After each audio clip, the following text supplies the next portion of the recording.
शारदा और वंदना दोनों देवरानी और जेठानी थे और वो दोनों एक साथ एक ही घर में एक ही छत के नीचे रहते थे। दोनों में बिल्कुल भी नहीं बनती थी। आए दिन दोनों का झगड़ा होता रहता था क्योंकि वंदना की आदत थी चुपके चुपके दूसरों की बातें सुनना और इधर से उधर करना। वंदना, देखो ये सब बहुत हो गया, तुम्हें ये सब शोभा नहीं देता। तुम क्यों हमारी बातें सुनती हो और फिर वो सब तुम जाकर माँ जी को बता देती हो। ये बहुत गलत बात है। दीदी, मैंने कहाँ कुछ बताया, मैंने माँ जी को कुछ नहीं कहा, चाहे पूछ लो माँ जी से। मुझे सब पता है, बताया तो तुम्ही ने है, अब तुमसे बहस करने से कोई फायदा नहीं। इतना बोलकर शारदा वहाँ से चली जाती है। शारदा का पति मनीष जब घर लौटता है, सुनो जी, उस देवरानी वंदना के साथ मैं इस घर में और नहीं रह सकती। जब देखो कमरे के बाहर से कान लगाकर सुनती रहती है और इधर की बात सारी माँ जी को बता देती है। घर का कोई काम धंधा तो करना होता नहीं, बस पूरे दिन पड़ोस में इधर की उधर बातें करती रहती है।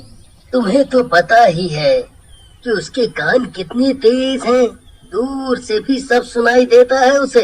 तुम कितना भी धीरे बोलो उसे सुनाई दे ही जाता है। फिर भी कोई जरूरी बात हो तो मेरे कानों में बोल दिया करो, फिर उसे कुछ सुनाई नहीं देगा।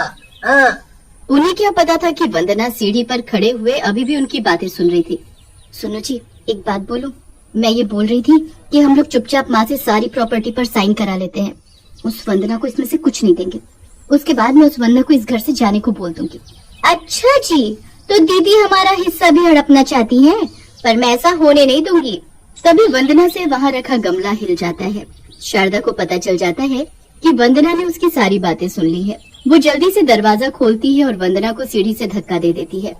वंदना सीढ़ी से गिरते ही मर जाती है। ओफो, ये तुमने क्या किया? अब तुम्हें पुलिस से कोई नहीं बचा सकता शारदा। तुमने खून किया है, तुमने वंदना को मार दिया। तुम चुप करो जी, तुम्हारे सिवा किसी को नहीं पता कि मैंने गिराया इसे सीढ़ी से। मैं यहाँ सीढ़ी पर पानी डाल देती हूँ जिससे सब समझेंगे कि ये पानी से फिसल कर ही गिरी है।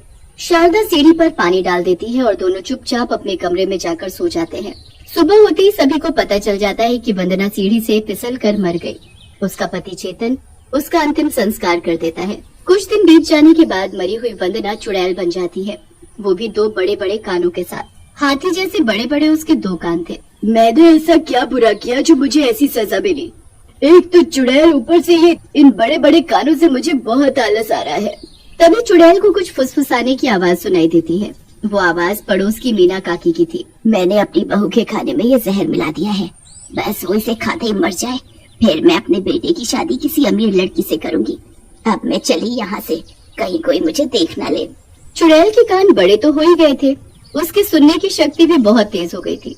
उन्हीं बड़े कानों की वजह से चुड़ैल सब सुन लेती है। तभी मीना की बहू कीर्ति रसोई घर में खाना लेने आती है।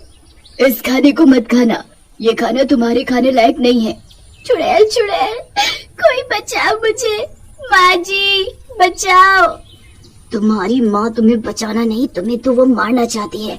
उसने तुम्हारे इस खाने में जहर मिलाया है ताकि तुम इसे खाओ और मर जाओ। मेरी माँ जी मुझे क्यों मारने चली? वो तो मुझे बहुत प्यार करती है, मेरी अपनी माँ से भी ज्यादा। तुम ठहरी एक चुड़ैल, मैं चुड़ैल की बात पर क्यों विश्वास करूं? ये मेरे बड़े बड़े कान देख रही हो?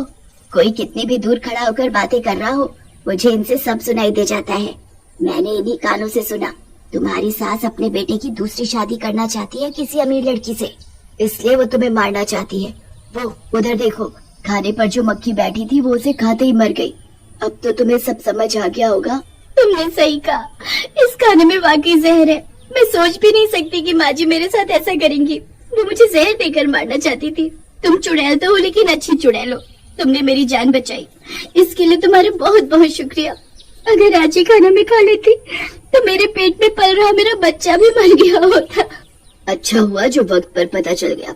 खैर, अगर ये जहर वाला खाना तुमने बाहर भी फेंका तो कोई जानवर इसे खाने से मर भी सकता है, इसलिए ऐसा करो, ये खाना तुम मुझे दे दो, मैं इसे खा लेती हूँ। मैं तो चुड़ैल हूँ, पहले से ही मरी हुई, इसे खाने से मुझे कुछ नहीं होगा। चुड़ैल जहर वाला खाना खा लेती है, उसे वो जहर वाले खाने से कुछ नहीं होता। कीर्ति सारी बात अपने पति को बता देती है। वो अपनी पत्नी पर विश्वास करके अपनी माँ को खूब सुनाता है। तभी मीना को पता चलता है कि उसकी बहू पेट से है। वो अपनी गलती की माफी मांगती है और फिर कभी ऐसी हरकत नहीं करती। किसी की जान बचाकर कितना अच्छा लगता है, और मैंने तो 2 लोगों की जान बचाई। शुक्र है इस बड़े कानों ने सब सुन लिया और माँ बच्चे बच गए। आधी रात का वक्त था। चुड़ैल एक पेड़ पर सोई हुई थी। सोते सोते उसे फिर से किसी के बोलने की आवाज सुनाई देती है। ये कान तो मुझे रात को भी चैन से सोने नहीं देंगे। अब आधी रात को कौन बातें कर रहा है, जरा ध्यान से कान लगाकर सुनती हूँ। चुड़ैल कानों पर हाथ लगाती है और गौर से सुनती है। वो आवाज दो चोरों के बात करने की थी। वो दोनों किसी के घर में चोरी का प्लान बना रहे थे, जो चुड़ैल सुन लेती है। अच्छा जी, ये चोर चोरी करने की ताक में है। चलकर देखो तो ये चोर आखिर है कहाँ। थोड़ी दूर चलने पर वो चुड़ैल को दिख ही जाते हैं। ये तो दिखने में बहुत खतरनाक लगते हैं। पर मुझसे ज्यादा नहीं होंगे। जिस घर में तुम चोरी करने की बात कर रहे हो, उस घर को मैं अच्छे से जानती हूँ और उस घर में मैं कभी चोरी नहीं होने दूंगी। चोरों से पहले ही चुड़ैल वहाँ उस घर में पहुँच जाती है। उठ जाओ शामू, ये वक्त अब सोने का नहीं जागने का है। उठो जल्दी। चुड़ैल की आवाज सुनते ही उसकी पत्नी रेखा और विनोद जाग जाते हैं। चुड़ैल, विनोद हमारे घर में चुड़ैल। चुड़ैल के बड़े बड़े कानों को देखकर रेखा जोर जोर से हंसने लगती है। चुड़ैल को देख कहीं तुम्हारा दिमाग तो खराब नहीं हो गया? सामने मौत खड़ी है और इसे देखो, पागलों की तरह हंसे ही जा रही है। होश में आओ रेखा, सामने देखो, हमारे सामने चुड़ैल है। चुड़ैल। वो मुझे पता है। चुड़ैल के भी भला कोई हाथी जैसे बड़े बड़े कान होते हैं क्या? खूब हंसो हंसो हंसो। जब तुम्हारी सारी दौलत चोर लूट कर ले जाएंगे तब भी ऐसे ही हंसना। गुस्सा तो बहुत आ रहा है मुझे तुम पर। जी तो करता है कि अभी खा जाओ तुम्हें। अरे जिन कानों का तू मजाक उड़ा रही है, वो कान ही तुम्हारी संपत्ति बचाने आए हैं। क्या मतलब तुम्हारा? मेरे ये जो बड़े बड़े कान है ना, इनसे मैं दूर तक की क्या, अगर कोई अपने मन में कुछ बोले उसकी भी बात सुन लेती हूँ। मैं तो आराम से एक पेड़ पर सो रही थी, तभी मैंने दो शातिर चोरों को तुम्हारे घर में चोरी करने की बात को सुना और मैं तुम्हें यहाँ बताने चली आई। वो दोनों चोर आते ही होंगे, बस खबरदार रहो पहले से, क्योंकि उनके पास हथियार भी है। मुझे माफ कर देना, मैंने तुम्हारा मजाक उड़ाया। तुम तो हमारी मदद करने आई थी। फिर क्या था? चुड़ैल उनकी मदद करने के लिए तैयार हो जाती है। सभी लाइट बंद करके छुप जाते हैं और तभी वहाँ पर दो चोर अपना मुंह कपड़े से ढके हुए आते हैं। उनके हाथों में तेज धार वाले चाकू भी होते हैं। सुनो, अगर हमें किसी ने पकड़ने की कोशिश भी की तो उसके अंदर खोप देना ये चाकू, समझे? तभी चुड़ैल पीछे से दोनों चोरों को पकड़ लेती है और थप्पड़ ही थप्पड़ बजाती है उनके मुंह पर। वो उन्हें तब तक मारती है जब तक कि वो दोनों बेहोश नहीं हो गए। फिर चुड़ैल वहाँ से चली जाती है। विनोद पुलिस को बुलाकर चोरों को उनके हवाले कर देता है। एक दिन चुड़ैल बड़ी शांत बैठी थी, तभी उसके कानों में चारों तरफ से आने वाली आवाजें गूंजने लगती है। ये क्यों मुझे सबकी एक साथ आवाजें सुनाई दे रही है? इन आवाजों से मेरे कान फट जाएंगे। मैं क्या करूँ? जी तो कर रहा है कि इन्हें अभी काट कर फेंक दूं। तभी चुड़ैल को उन आवाजों में एक आवाज अपने पति की सुनाई पड़ती है। ये आवाज तो मेरे पति की है।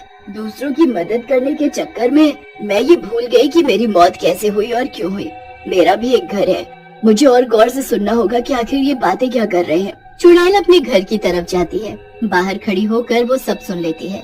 अच्छा, तो ये बात है, दीदी और भैया मेरे पति को घर से निकाल रहे हैं और मैंने अभी माँ जी के बारे में भी सुना कि वो अब इस दुनिया में नहीं है। मुझे तो लगता है कि दीदी और भैया ने मेरी तरह उन्हें भी जायदाद के लिए मार दिया होगा। अभी बताती हूँ इन्हें। चुड़ैल एक डंडा उठाती है और घर में घुसते ही शारदा और मनीष को उससे मारने लगती है। ये चुड़ैल कहाँ से आई और ये इन दोनों को क्यों मारे जा रही है? छोड़ दो इन्हें, मत मारो। इन्होंने मुझे तुमसे अलग किया और तो और इन दोनों ने लालच में आकर माँ जी को भी मार डाला। तुम्हें घर से निकालकर पूरी जायदाद हड़पना चाहते थे इसलिए। पर तुम हो कौन? मेरा तुमसे क्या वास्ता? और माँ के बारे में तुम इतना सब कैसे जानती हो? चुड़ैल अपने पति को सब बता देती है कि उनके भैया भाभी ने मिलकर उसे मारा, सीढ़ी से जानबूझकर धक्का दिया। इन बड़े बड़े कानों से मुझे सुनने की ज्यादा शक्ति मिली और मैं तुम्हारी मदद कर पाई। चेतन, इन दोनों को पुलिस के हवाले कर दो। चेतन चुड़ैल की बात मानते हुए पुलिस को बुलाता है और दोनों को जेल भेज देता है।